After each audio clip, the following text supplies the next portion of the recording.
buenas, bienvenidos a este podcast de Contrapunto. Lo que vamos a hacer aquí es debatir distintos temas, pero no somos un grupo de debate, no somos lo que se llama un grupo de debate, ¿no?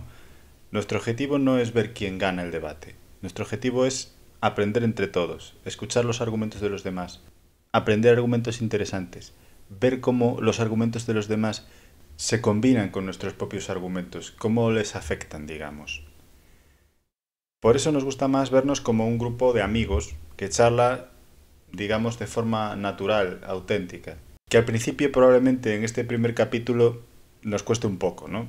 Pero esto de la autenticidad es muy importante para nosotros, y ya lo iréis viendo, ¿no? Pero como muestra, ya lo habéis visto, en vez de utilizar una sintonía sacada de cualquier banco de música sin copyright, preferimos hacer nosotros una, que igual, oye, a nivel técnico no es tan perfecta, pero que nos permite evocar directamente lo que este podcast representa para nosotros, que es un viaje hacia el aprendizaje, hacia el autoconocimiento y algo hecho con nuestras propias manos, con ilusión, con modestia, con respeto.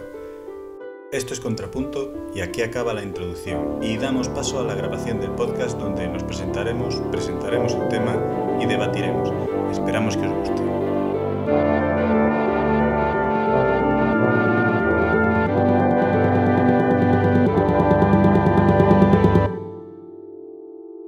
Bueno, pues lo primero que vamos a hacer es presentarnos, así que bueno, yo soy Pablo. Yo soy Lucía. Ana.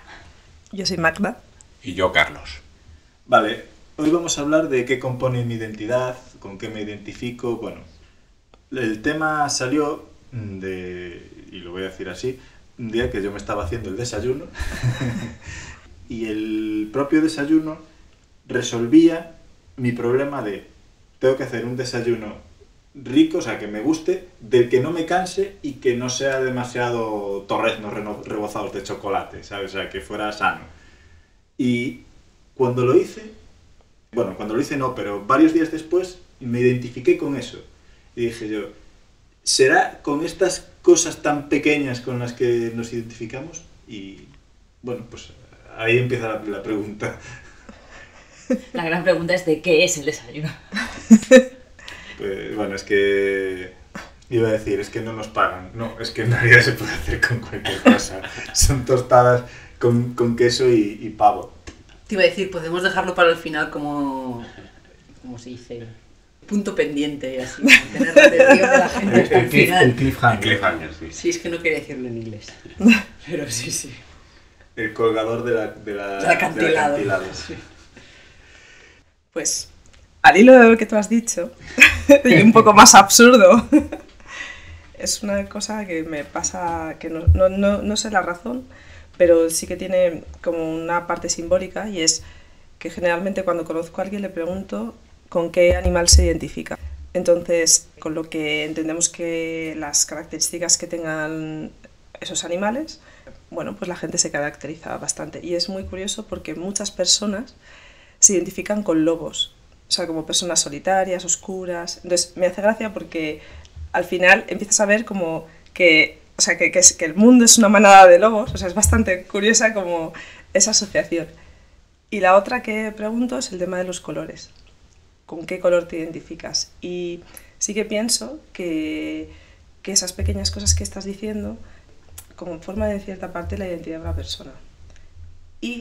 Pero espera, lo del animal puedo entenderlo, sí. Pero lo del color, o sea, no sé qué información sacas tú de la persona. Con el color, que te diga rosa palo. ¿Sabes? Que ya decís, pues es una persona que sabe que existe el color rosa palo. Claro, pero alguien que te diga que le gusta el color transparente, por ejemplo, pues a lo mejor te está dando más información de la que te daría una persona que te dijera que le gusta el azul. Sí, o sea, que es un tramposo, porque transparente no es un color. Bueno, o sea, pero quiero decir que al final necesitamos, yo creo, como cierta adherencia a las cosas materiales para definir nuestra personalidad. ¿Y con qué animal te identificas tú, Magda? Bueno, es que me identifico con bastantes animales.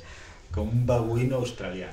No, o sea, durante toda mi vida es que me da un poco de vergüenza porque no esperaba responderme a esta pregunta. Con un ornitorrinco me he identificado durante toda mi vida, porque es un animal que está hecho como de trozos de otros animales, ¿no? O sea, como un poco inclasificable. Pero ahora me siento como una mariposa, que de alguna manera es como una, así dicho mucho, muy poético, como una flor que ha aprendido a volar. Entonces, esa metáfora y esa descripción de la mariposa me gusta. Que ha renacido. Sí, algo así. ¿Sabes que hay tests? Bueno, los demás también podéis hablar, ¿eh? ¿Sabes que hay tests que hacen eso? Y no son como estos tests que había en el Facebook de... ¿Con qué personaje de Juego de Tronos eres? Sí, sino que... ¿Qué quieres hacer en tu vida? ¿Destruir no sé qué? No. O sea, era un test que yo conocía, en una época de mi vida conocía psicólogos, no me acuerdo si era en serio o no, y recuerdo que a mí me salió el perro. Y yo no me identificaba nada con el perro, hasta que una de las psicólogas, que es amiga mía, me dijo, pues yo sí que te identifico como un perro, porque eres leal y no sé qué y tal, y yo. Por no eso... me parece suficiente, pero vale. ¿Y vosotros con qué animal os identificáis? Yo la verdad es que no lo sé. O sea, de pequeña me gustaban mucho unos animalillos que salían en los documentales de la 2 y estoy intentando recordar el nombre, pero no lo consigo. Y me hacían gracia porque se comían a las serpientes. Entonces me parecía un animal majo. Muy bueno. Muy bueno. La mangosta. Esa, mangosta, exacto. Sí. Y eran como peludillos y muy mamíferos, ¿no? Muy bonitos, así, adorables y achuchables. Ahora me gustan Pero mucho se los comían las gatos. serpientes. Sí, eran guays. Pero pienso que, o sea, quizás algún animal que como que pueda ser resistente, quizás. O sea, es una cualidad que creo, o sea, nunca pensé que la tuviera, pero a lo mejor desde hace 20 años, a base de historias diferentes, estoy llegando un poco a esa conclusión. No sé, una avispa. Que la pisas y no muere. Más tarde me gustaría hablar de eso, de cómo cambias las cosas con las que te identificas, de cómo descubres ese tipo de cosas, pero más Sí, adelante. no sé. O sea, no fuerte, sino resistente, como decir, venga, otra vez. Es que en mi caso siempre tengo un problema. Cuando me preguntan estas cosas, siempre pienso realmente el animal que más me gusta. Ya. Bueno, No pues soy capaz de ponerme a analizarlo. Y siempre pienso en la de las panteras negras. Que no sé si... Eso qué, me qué bueno, pero- sí. tiene mucho caché. Sí, porque yo tengo fascinación con las panteras negras y me encanta todo. Los documentales sobre ellas. O sea, me parece como tan elegantes, tan a su bola, tan tranquilas. ¿Y te consideras elegante, tranquila y capaz de No. correr a 100 km por hora? No, por eso digo que es el error. Siempre es el animal que me gusta, las panteras, los linces. Pero no. A lo mejor es admiración. Más Pero te pega, a lo ¿eh? ¿A que sí? Sí, Yo es que cuando lo has dicho ha sido como... Sí. ¿Es verdad? Como sí, grácil, fuerte. Eso. Pero lo del negro, sí, o sea, me pega Bagheera. mucho. Sí, yo creo que todo empezó por el libro de Real, Alsea. eso, el libro de la Sí, serie. Lo del negro puede ser de comer todos los días chocolate, como nos dijiste hace un rato. Eso también forma parte de mi identidad. Mi pasión por el chocolate. Oye, yo- Pero ves, también con los años cambias incluso en eso. Yo, por ejemplo, siempre era chocolate con leche, cosas más dulces. Y ahora, por ejemplo, me pasaba al chocolate negro. Es como, ha cambiado mucho mi vida en muchas cosas y ha influido incluso en mis gustos a eso. Pero fíjate cómo es identificarse con una cosa que comes. Bueno, iba a decir... Como tu desayuno. Claro, iba a decir, me parece raro hasta que pensé, no, es como mi desayuno. Pero mi desayuno no lo identifico como... O sea, no me identifico con él como una cosa que como, sino como una forma de resolver un problema cotidiano. Falta un animal. Bueno, yo nunca me identifico con ningún animal, o sea, mi respuesta va a ser muy rápida. O sea que, Una persona. no, Soy un ser humano. Yo sí puedo decir a un animal que me gusta, yo que sé, los lemures o eso, pero que no identifico ninguna característica lemúrica que identifique ni en mí ni en ninguna otra persona. Me gustan porque molan y porque están en un país exótico que mola un montón. Ya está.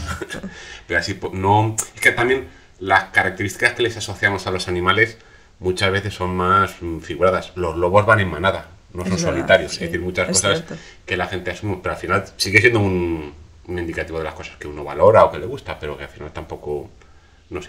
Yo me lo tengo que pensar. Para el próximo podcast vengo con una respuesta. Me has dicho lemur y he pensado fiesta. Pero por culpa de la Sí, el rey Julien, sí. Claro, a lo mejor es por eso. No, yo los conozco los lémures desde mucho antes de la película. No viene de ahí. Entiendo que estáis hablando de Madagascar. Sí. Sí. Vale, mi segunda opción era Ice Age, pero... Yo quería preguntar una cosa también respecto a la identidad. Es decir, yo creo que una cosa es con lo que te identificas, pero yo creo que también tiene mucho que ver con el concepto que tienes de ti mismo, de quién soy. Y al final, pues todos evolucionamos, todos cambiamos. ¿Y qué es lo que hay, digamos, permanente en el tiempo que puede decir, eso es mi núcleo, eso soy yo? Como la esencia. Es una pregunta que yo no sé la respuesta, ojo.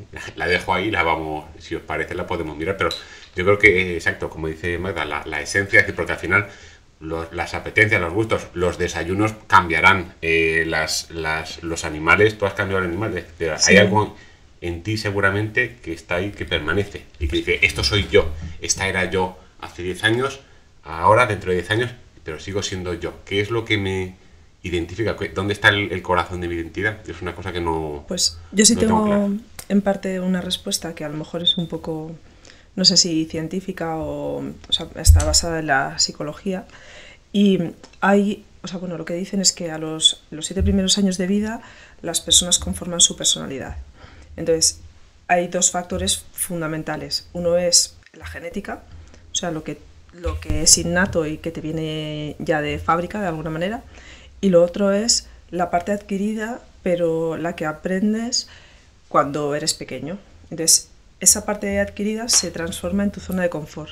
Es decir, que cuando terminas esos 7 años y vas creciendo, al final siempre buscas reproducir esa zona de confort. Incluso esa zona de confort puede ser una zona de confort errónea. Entonces una persona, voy a llevarlo al extremo, pero una persona maltratada siempre va a buscar esa zona de confort. Si ha sufrido maltrato en su infancia, va a buscar reproducir esa situación de confort. Entonces, también esto se hila un poco con el tema del libre albedrío, porque cambiar esas 2 cosas es muy complicado. O sea, yo no sé realmente cuál es la esencia, que era un poco lo que estabas preguntando, sino lo que hace cambiar esa esencia incorrecta. Que bueno, pues son, pues eso, la vida que al final pues tiene sus circunstancias y sus problemas y tal, pues eso es lo que creo que te hace cambiar. Y que si eres consciente puedes modificar esa zona de confort. Pero no sé hasta qué punto somos... inmutables, o sea, que a lo mejor es al contrario, que creo que somos más mutables, que, o sea, tenemos más capacidad de cambiar porque envejecemos, porque después de la semana, después del día viene la noche, ya es un cambio, después de la semana viene el fin de semana, después del año vienen las vacaciones, o sea, después de la juventud viene la vejez. Entonces, al final creo que somos una evolución constante con ese núcleo que, como digo, es muy, muy fuerte y muy difícilmente cambiable. A ver, yo sobre esto tengo una teoría, pero lo primero que quiero decir es que Magda, en 10 segundos de lo que habló antes, nos resumió el argumento de 12 temporadas de Mentes Criminales. El que es maltratado de pequeño luego se vuelve un... no sé si eran 12, pero por ahí. Yo en su momento, cuando hace tiempo estaba yendo a una psicóloga, y me habló de los valores. Y los valores son como las cosas que tú tienes de las que no te cansas. No sé si es algo que esto es un valor o no es un valor, o es gradual, ¿no? Si es, en vez de blanco y negro hay escalas de gris. Y mi teoría, otra vez que hablamos de este tema, llegamos a la conclusión de que probablemente hay cosas que forman parte de tus valores, pero no lo habías descubierto. Por ejemplo, o sea, yo en esa época, cuando fui a la psicóloga, descubrimos que uno de mis valores era la exploración, porque yo, pues cuando vivía en Alcobendas y me gustaba ir a dar paseos por ahí, y a veces daba paseos y llegaba al mismo sitio por lados distintos. Y decía, anda, mira, o sea, conectar puntos, ¿no? Eso es como... para el que tiene el valor de la exploración, eso es la epítome, ¿no? Tal. Pues me di cuenta de que eso probablemente fuera no el valor de la exploración, sino el valor del aprendizaje. Y entonces, al darme cuenta de eso, ya me di cuenta de por qué, pues de pequeñito era el que atendía en clase, porque me gustaba aprender y no sé qué. Entonces, te explicas comportamientos del pasado en base a tus valores. Y eso es lo que te quería decir antes, Lucía, cuando hablaste de valor, de algo que habías redescubierto y tal, de cómo evolucionaba, pues probablemente, o sea, mi teoría es que lo inmutable ya estaba dentro de ti, pero aún no te habías dado cuenta. Bueno, no es mi, o sea, no es mi, sí, es mi teoría basada en lo que he escuchado, pero no sé. Bueno, y si también en es lo que has verdad. vivido, ¿no? Sí, claro. Yo creo que con los años y la experiencia, como que aprendemos a analizarnos mucho mejor y entendemos muchos comportamientos y muchas conductas nuestras y por qué somos como somos y muchas cosas sí que tienes, que es cierto que vienen de nuestra infancia, de experiencias, de vivencias que hemos ido teniendo. Bueno, pues os voy a plantear otra pregunta interesante. Porque hablamos mucho de cosas internas, pero ¿y externas? ¿Cuánto de nuestro aspecto físico es parte de nuestra identidad? Y ahora pongo un poco un ejemplo extremo. Gente que tiene que recibir un trasplante serio de un brazo o de una cara. ¿Qué pasa ahí? No hace falta irse tan serio. Es que lo de trasplantes de cara sí que me acaba de dejar, sí que lo pensaría grande. Pues es como perder algo de ti, como que te identificas Te con mirarías en el tu espejo, imagen. si tú sigues siendo tú en tu propio concepto, te mirarías en un espejo, yo creo que la sensación tiene que ser como que ya no eres tú, de alguna manera. Hay una novela muy chula, Homo Plus, en la que una persona le sustituyen todo el cuerpo. Ay, ay. Entonces, y acaba siendo pues como un robot, pero que es con un cerebro humano y demás. Entonces dices, ¿qué concepto tiene de sí mismo como ser humano, como persona? Pues Es como que- la piel que habito, ¿no? De Almodóvar Magda, también. ¿por qué te parece tan raro si tú te identificas como un ornitorrinco que está hecho de trozos de otras cosas? No, porque me ha dolido físicamente, o sea, Ah, he vale, sentido vale. dolor de cómo me arrancaban partes del cuerpo, por eso ha sido un poco como, ay, Sí, imagínate, pues tienes un accidente y te tiene que poner las manos de otra persona. Las manos es una parte Las súper manos, importante de la sí. identidad, creo yo. Y de repente tienes los dedos más gordos o más largos. La gente que escuche va a pensar, Pablo es el de los psicólogos.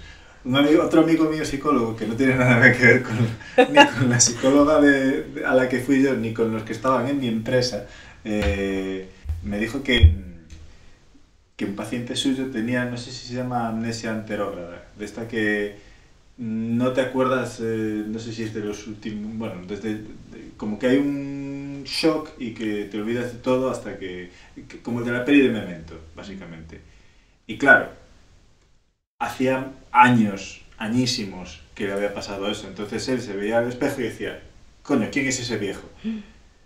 No se identificaba para nada con su cuerpo, y luego ya pues cosas más duras, de gente que se le había muerto y él pues, no lo sabía.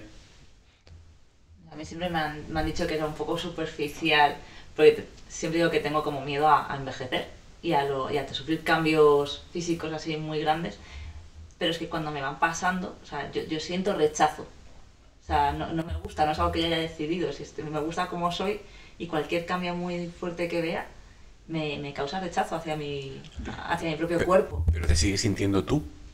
No, es que me veo distinta, es como que mi aspecto físico también forma parte de mí, mi imagen, igual que cuando me pongo una ropa que no es el estilo de ropa que más me gusta y me siento disfrazada, no me siento yo. Y yo sigo siendo yo, pero es que para mí no, o sea, también forma parte de mi identidad, la imagen que muestro. Entonces, los cambios físicos no escogidos a mí me cuesta. Y es una cosa que tengo que... O sea, al final no puedes luchar contra ello, pero... Bueno, pues que hay mucha gente que o sea, ya no es que se identifique por la ropa, es que se agrupa en base a esa identificación. El último psicólogo del que os hablé me decía que los grupos sociales, pues eso, la persona que liga en cada grupo depende de cómo van vestidos. En algunos casos es el más elegante, en otros casos es el que más se parece a Drácula. Bueno, frase, quote, tal cual del autor. ¿Sabes que acabo de recordar el momento de salir de una discoteca con 18 años y ver a un chico a lo lejos con la raya de los ojos pintada de roja y decirle, es que parece Drácula? Y yo me fascinó, no era más guapo, pero a mí ya me conquistó. Pero es real esto. Sí, Ah, qué es bueno. real. Ana ya descubría el cuello, ya lo dejaba listo. Me parece buenísimo. Yo hace poco tuve una discusión con una persona sobre la forma de vestir, que es externa pero no es propia. O sea, digamos, no es como si te cambian las manos o la cara, ¿no? O sea, es exterior, pero lo cambias y bueno, o sea, no es parte de ti, pero sí que te expresa, ¿no? Es la ropa. Y esta persona decía que la ropa no era importante porque pues lo más importante era estar cómodo en el momento que fuera, entonces podía ir siempre en chándal. Y yo creo que le decía que sí, que yo también querría ir siempre en chándal, pero que hay veces en las que hay una convención social, un protocolo, unas normas, una simbología a lo mejor, y entonces era algo que también estaba bien respetar, pensaba yo, porque es parte de esas normas, ¿no?, en las que tú existes en la sociedad. Entonces, por ejemplo, el ir a trabajar y tener que ir en traje, a mí no me parecía mal, porque me parece que lo que quieres es vender una imagen de profesionalidad. Entonces, aunque no seas muy consciente, ves a alguien en traje y sin darte cuenta piensas que te va a ofrecer una solución seria o que te va a tratar como analizando más tu problema. Y me decía, bueno, pero puede haber gente en traje que realmente sean auténticos inútiles. Y es como, sí, pero bueno, eso ya es el siguiente paso de tratar a esa persona y calarle. Claro, ¿no? pero el prejuicio que tienes... Claro, pero tienes el prejuicio, eso es verdad. Y nada, o sea, lo comento porque fue un debate que me pareció curioso y yo soy muy conformista en lo que se refiere a convenciones sociales, entonces a mí me parece bien, o sea, al final todo funciona porque todos seguimos una serie de normas. Sí, pero no yo creo escritas. que aún así, aunque tengamos que seguir unas convenciones sociales e no ir vestidos en pijama, por ejemplo, a trabajar, creo que todos hacemos nuestra, de alguna manera, esa convención social. O sea, el uniforme solo es uniforme en el cole. En el resto de uniformes siempre hay algo característico, pues la falda un poco más larga o más corta, o la chaqueta, la americana con 2 botones, o cruzada no sé qué. O sea, creo que ahí es donde o sea, además creo que es necesaria dejar esa impronta. O sea, no puedes evitar ser tú mismo. Entonces, aunque tú tengas que ir con determinadas indumentarias, creo que siempre las adaptas a tu personalidad. O sea, como que Sí, yo, por ejemplo, no estoy seguro de si al final lo hice o no, pero un día tenía que ir a una boda y yo lo de ir en traje, curiosamente, o sea, no tengo problema, pero curiosamente en la época en la que iba en traje a trabajar, veía a los que no iban de traje y decía, qué pringaos que no van en traje. Y luego cuando no voy en traje y veo a los que van en traje, qué pringaos que van en traje. O sea, depende, o sea, con lo que no me identifique yo, son los pringaos. Pues me veía como muy blanco y negro, o sea, le faltaba colorido. Y mi madre me cogió allí una caja en la que había pins y dijo, ponte uno. Y entonces sí fui uno con el pin de Super Mario. Y no estoy hablando de que tuviera yo 18 años, ¿eh? Estoy hablando de... No es que no me acuerdo ni quién se casaba, pero 25 mínimo tenía. Oye, yo en una boda vas con un pin de Super Mario y me acerco a saludarte. O sea, es como de crack. Es como cuando dicen que un libro te recomienda a la persona que lo lleva. O sea, como que cuando ves a alguien leyendo un libro, puedes pensar que si el libro es bueno, te está recomendando a la persona, no la persona recomendándote un libro. Entonces, bueno, la forma de vestir, en este caso, o lo del pin, que bueno, es anecdótico, pero me ayudaría a identificar qué tipo de persona puede ser como más afín a mi forma de pensar, o más bien a mis gustos. Pero forma de pensar también, porque tiene un toque así como... Dije que era muy conformista a las normas sociales, pero me gusta cuando a veces hay como una pequeña grieta. Sí, una mini Sí, justo. Como el de los calcetines. Claro, como... qué bueno, sí, eso mola. Sí. O, por ejemplo, o sea, yo hoy voy como... He ido a trabajar, que es como muy formal, además hay una reunión importante, y sin embargo, al llegar a casa me he puesto unas deportivas que no pegan ni con cola. Ya te he visto. Pero he dicho, a la mierda, o sea, que eres cómoda. Y eso, ese es mi crack. Mi fisura. Nunca había visto lo de eso de los libros, pero también te puede ayudar a encontrar gente que no es afín. Que no es afín, total. Si vas a alguien que está leyendo el Mein Kampf, pues, Exacto. Sí, sí. dices... Sí. Bueno, creo que no se sigue editando. Yo tengo otra pregunta. Pero no respondes ninguna, Pero Carlos. esta sí que tiene respuesta. Aparte, esta pregunta es a petición de Rosa. Porque es un tema que salió en contrapunto. Rosa no está. Exacto. No, En espíritu. es el tema de diferenciar entre la identidad tuya propia y luego la identidad que te otorga la sociedad, gente fuera. Entonces, un ejemplo que poníamos en su día es si usas un sistema de estos de teletransporte que salen en películas de ciencia ficción, tú te metes en una cápsula, te desintegran y crean una copia exactamente igual de ti en Japón o en otro planeta, con los átomos exactamente igual, las mismas neuronas, los mismos enlaces, los mismos recuerdos, misma personalidad, eres tú, la sociedad no va a distinguir. Yo pienso que no, yo creo que yo me he muerto y han hecho una copia por ahí que me da igual si la hacen o no. Claro, pero ya es el alma, ¿no? Ahí, claro, Yo no creo en el alma, pero creo que yo me muero en esa cápsula. Yo también. O sea, si me duplican o tal, será bueno para la humanidad porque habrá más Pablos,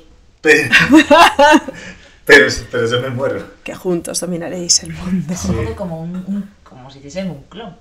Es como las Pringles, ¿no? O sea, como que no es, o sea, quiero decir, es patata, pero no es patata. O sea, es una masa de patata que no. Es exactamente igual que tú. Aunque cada átomo de exposición lo copian exactamente. O sea que nadie va a poder distinguir jamás la diferencia.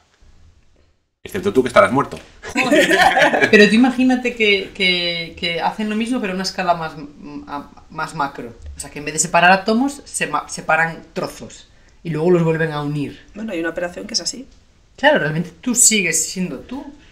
O sea, a ver, si te cortan ahí en veo una trozos, diferencia. te transportan a Japón y te vuelven a ensamblar, sigue siendo tú. Pero Es lo mismo con los átomos. no, pero no. Es a nivel microscópico, ¿no? Yo Es que creo que sí, si te queman eso o desintegran, desapareces. No, pero tú- y luego o sea- en lo que pase después, para mí ya es irrelevante. Pero yo no entendí como que te desmontan y te vuelven a montar, pero a nivel atómico. Es que en Star Trek dicen que lo que hacen es que tú realmente desapareces. Es una copia. No es como que te vuelvan a unir. A Bueno, nivel pero átomo. espera, yo no he visto Star Trek aquí. Y es- Ni yo tampoco. Claro, es que... Si a Star Trek le estamos dando la validez de la Wikipedia, Lo digo porque yo he visto este debate muchas veces en internet y a raíz de gente que dice, no, es que en Star Trek realmente no les teletransportaban, desaparecían y creaban una réplica de esa persona en el... Entonces empezaban a comentar eso. Y ahí yo, lo puto friki, que siempre lo acabo comparando con lo de Ghost in the Shell y el tema este del Ghost, si realmente está asociado a tu cuerpo o no, que es como una forma de verlo del alma, pero sin ser tan religioso. o sea que en realidad hay gente que mantiene estas discusiones de las que tienen en Big Bang Theory en plan, pero es... O sea, yo no Sí. sabía que hubiera más gente.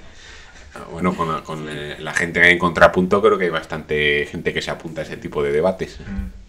Pues, De todas formas, bueno, yo la verdad es que no tenía como la asociación cristiana del alma, sino, o sea, realmente, si tuviese que hacer los ingredientes de un ser humano, siempre había pensado en cuerpo y espíritu. Entonces, en ese sentido, lo que tú dices es verdad, o sea, como que al final pierdes el espíritu, entonces puedes crear otro nuevo, pero nunca va a ser el original. Lo que pasa que, claro, la materia ni se crea ni se destruye, entonces ¿dónde va eso? O sea, muere de verdad, pero entonces no puedes trasladar al cuerpo que has hecho como copia. Tú transmites la información y luego con átomos ahí lo recreas. O incluso si Claro, ahora pero los eso mismos no es- átomos, yo creo que es como dicen, oye, tú te has muerto. Y de repente viene alguien 2 días después, le inyecta una cosa a tu cadáver y vuelve a vivir. Te resetea. oye, creo que hay arañas o que le pasa algo de eso. No sé si son arañas o insectos. Las medusas. La medusa que nunca muere.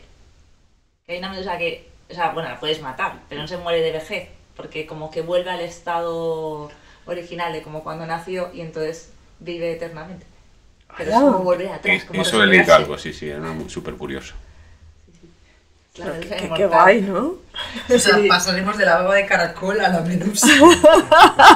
Y las cremas de la teletienda y estas movidas. Bien, bien. No, yo creo que investigará más lo de las ranas estas que se congelan. Ranas Y que se luego- congelan. Sí, que se quedan como... Joder, ¿cómo era lo de la De la sangre. criogenización? ¿O cómo se llama la palabra? Sí, es Lo que decían lo de Walt Disney, esto de que Sí. se congela tal. Vale, pues lo están investigando con una rana que hace eso y durante el invierno se congela y luego se vuelve a descongelar y sigue viva tan tranquila. Porque tiene sangre fría. Es que como no se viera, no soy capaz de explicarlo, pero es capaz de congelarse y que no se... Como una destruya su hibernación. célula. Claro, Sí. no sé. Me suena, pero claro, ahora estoy hablando, me estoy tirando un triple, pero me suena que hace relativamente poco, igual fue este año, el año pasado, encontraron unas plantas de la época de hielo en Siberia y que se habían mantenido bajo el permafrost y las resucitaron. Wow. Chan, chan, chan. ¿Son las mismas plantas? Sí, bueno, ojo, que eso se supone que va a pasar con bacterias y con virus de hace miles de años que pueden salir. Las nuevas pandemias por el deshielo. Como Parque Jurásico, ¿no? En Parque Jurásico era lo de los mosquitos, ¿no? Los mosquitos que estaban Sí. en el ámbar. Sí, es que estoy pensando, lo de rellenarlo con ADN de ranas y no sé qué, me recuerda a lo que hacen algunos historiadores de lo que sabemos y bueno, lo que no lo rellenamos con... Con ranas congeladas. Sí, pues se supone con el mamut dentro de poco se podrá intentar resucitarlos porque han encontrado mamuts congelados que han sacado ADN y pueden usarlo en un embrión de un elefante. Hombre, Pero bueno. Siempre he querido probar el filete de mamut. Otra pregunta. ¿Cuánto de nuestra identidad depende de los grupos a los que decimos que pertenecemos? Es decir, familia, religión, género, edad, equipo de fútbol. Yo aquí haría la distinción, porque una cosa es lo que te ha ayudado a moldear tu identidad y otra cosa es con qué te identificas. Entonces no sé cuál va la pregunta, la verdad. Elige. Sí, como que se diferencia un poco la identidad social, identidad cultural, la identidad como individuo. De raza, es decir, mucha gente que su raza es una parte súper importante del concepto que tiene de sí mismos.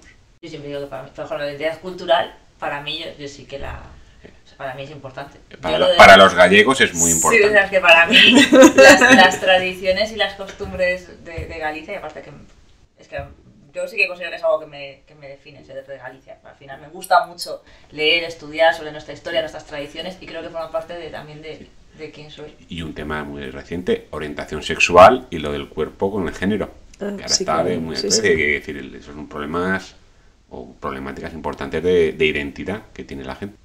Sí, yo sí había oído que eres la mezcla de las 15 personas que tienes más cerca.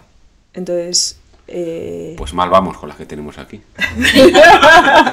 No, pero sí, o sea, sí hablaba, o sea, sí decía como que cogemos de las personas, o sea, incluso no tienen por qué ser amigos, sino pues si tienes unos compañeros en el trabajo o tu jefe o lo que sea, o sea, es gente que está cerca de ti y que influye sobre tu personalidad y sobre, a ver, no solamente creo que sobre lo que estás, sino sobre lo que eres.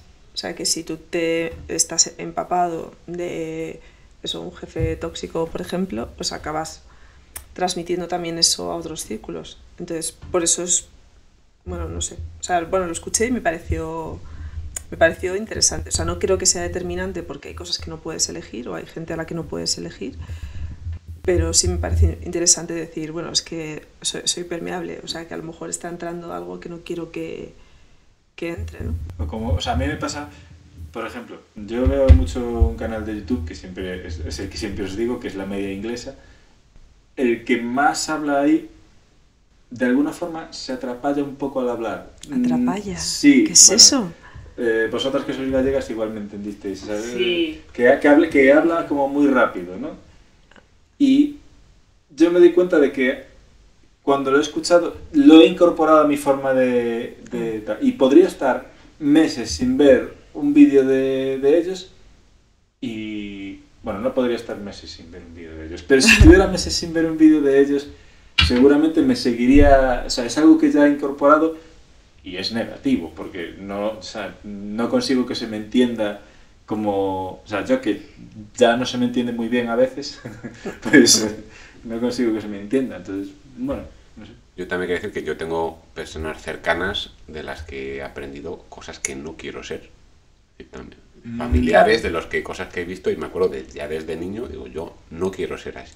Y luego eso yo creo que ha influenciado mucho mi identidad. O sea que yo estoy completamente de acuerdo con lo que dice Magda, que efectivamente la gente que está a tu alrededor, los que están más cerca, las experiencias que tienes, que son quizás las más importantes de tu vida, pues tienen mucha influencia en cómo eres y en tu identidad. Y ya que sacas eso, es que así me parece interesante saber qué personas os han influido positivamente, o sea, como cuáles serían vuestros ejemplos de vida. O en parte, no algo absoluto, sino de esta cualidad, esta persona, por ejemplo, o algo así. Claro, yo ahí no lo he pensado, pero sí que, o sea, tendría que darle una pensada, pero sí que es cierto que, o sea, yo como veo las cosas, y volviendo a lo de mi desayuno, de cómo resuelvo un problema cotidiano o tal, creo que tendería a buscar personas que han tenido problemas similares a los míos y que los han resuelto de una forma similar a la mía. O, por ejemplo, con varias personas, una de ellas aquí presente, compartía el problema de que teníamos muchas cosas que hacer y muy poco tiempo, y teníamos que decidir qué hacer con nuestra vida. En mi caso, lo que decidí fue dejar de ir a la escuela de idiomas, pero ayer mismo también otra amiga mía me contó que está a tope y que no sabe qué hacer y tal, y yo le conté, pues mira, yo he tenido la suerte de que con varias personas, porque también alguna que no está aquí, he vivido ese proceso a la vez y como que me he sentido acompañado, y eso, no sé si es que me hace sentir identificado, que decir, no me siento identificado contigo, pero al menos acompañado. Entonces, si la pregunta es a nivel histórico o tal, pues tendría que pensar... No, o sea, yo me refería pues, a eso, a las personas que tienes alrededor, o sea, no de Napoleón, como me... ¿sabes? No, o sea, quiero decir, pues amigos, familia, no sé, o sea, como que gente te inspira para ser, bueno, supongo que para ser mejor o para ser peor, yo qué sé, o sea, como... Mola la idea de hacer este tipo de preguntas en directo y ver qué responde la gente. Pero si queréis, otro día venimos con las respuestas pensadas. Nos escuchamos este podcast y venimos con las respuestas pensadas. Vale. Y si queréis, cortamos aquí y ya la siguiente, pues... Bueno, la siguiente no hablaremos de esto mismo, pero ya más adelante volveremos a hablar de este tema con las respuestas pensadas. Porque es que hubo varias preguntas ¿con qué color te identificas? No sé, complicado. Pues... nada, lo vamos a dejar aquí y esperemos que os haya gustado y que lo queráis escuchar alguna vez más. Adiós. Chao. Hasta pronto.